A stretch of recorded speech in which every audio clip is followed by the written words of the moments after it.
Let's deep dive. Hey friends, it's me, Erin, and we are going to do another episode of Deep Dive with Erin. Thank you all so much for your positive feedback. I really appreciate it. Today's story is going to be called The Fort Worth Trio, and that is a story that happened here in Texas where I currently live, roughly 35 minutes away. So let's jump right into this story. The disappearance of Rachel, age 17, Renee, age 14, and Julie, age 9, has been unsolved now for 49 years. On December 23rd, 1974, Rachel and Renee decided to do some last-minute Christmas shopping at the mall. Julie, who was Renee's boyfriend's little sister, asked to tag along. The trio hopped into Rachel's 1972 Oldsmobile 98 and headed to a surplus store in the Fort Worth area to pick up a few layaway items before heading to the Seminary South Shopping Center in Fort Worth. The girls plan on getting back home by 4 p.m.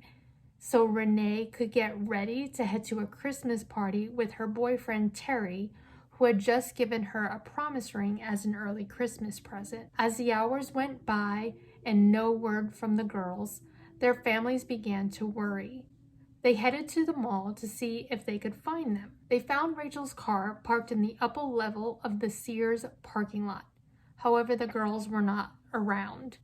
It was then they decided to get the police involved. The police assumed the girls were just runaways, but their families were adamant something happened to them. Why would Julie, at 9 years old, run away just days before Christmas? Or Renee, who was just gifted a promise ring from her boyfriend? Things didn't add up. Several witnesses placed the girls at the mall and appearing happy. Another witness came forward and stated the trio was with a security guard and getting into a vehicle that had the word security written on the side of it. One witness even went as far as claiming they saw the girls being forced into a truck by two men. None of these claims from the witnesses resulted in any leads. 2 days after the girls mysteriously disappeared, Tommy, Rachel's husband, received a very strange letter in the mail. The letter read, "I know I'm going to catch it, but we had to get away. We're in Houston. See you in about a week.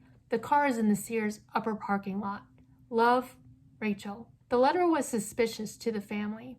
Everyone called Rachel's husband Tommy, including Rachel. However, the letter was addressed to Thomas. It also appeared that the person who wrote the letter misspelled Rachel's name the first time they wrote it. They added a second E at the end of the name to cover up the extra L they included. And the zip code written for Tommy's address was incorrect.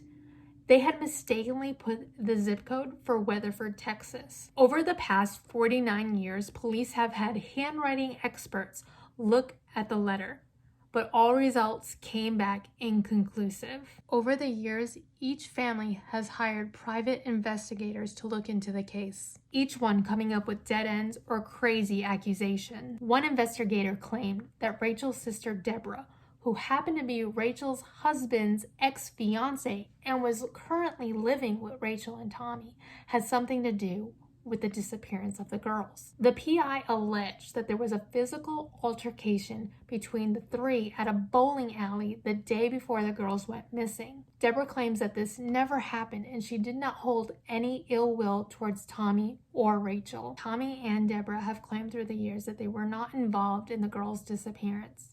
At one point, Tommy even offered a $2,000 reward for any information on the disappearance of his wife. However, 1 year later, he withdrew his reward for the information and then moved out of state. Rusty, Rachel's younger brother, once suspected Deborah of being involved with the girl's disappearance. He has since changed his mind and continues to search for answers. As crazy as it seems, there was another PI who was investigating for one of the families. He had ordered that all of his files on this case be destroyed upon his death. And in 1979, he died of a drug overdose. Whatever he may have discovered died with him. In 2001, the case was reopened, police had gone over the case with new eyes, interviewed more people who said they were at the mall that day. A former Fort Worth police officer was one of those people interviewed. At the time of the disappearance, he was a security guard at Sears. He stated that he saw the girls with a young male security guard inside of a pickup truck and that all of them were laughing together. In 2018, Rachel's younger brother, Rusty, had learned that there were 3 cars at the bottom of the Benbrook Lake, which was less than 9 miles away from the mall. With the help of divers and volunteers, all 3 vehicles were pulled from the lake. Rusty was hoping that maybe some evidence related to the girls' disappearance would be retrieved. Unfortunately, this was just another dead end for the families, and the case went cold again. Rusty keeps hope in his heart that one day the families will have answers. In 2002, Melissa Highsmith, who was abducted from Fort Worth in 1971, was returned to her family. Later that same year, Rusty announced an anonymous donor put up a $50,000 reward for any information leading to the arrest and possible conviction of who may have done this to the girls. The case does remain open and active. If you know any information about the Fort Worth trio, please contact the Fort Worth Police Department. Thank you so much for hanging out with me and letting me tell you this story.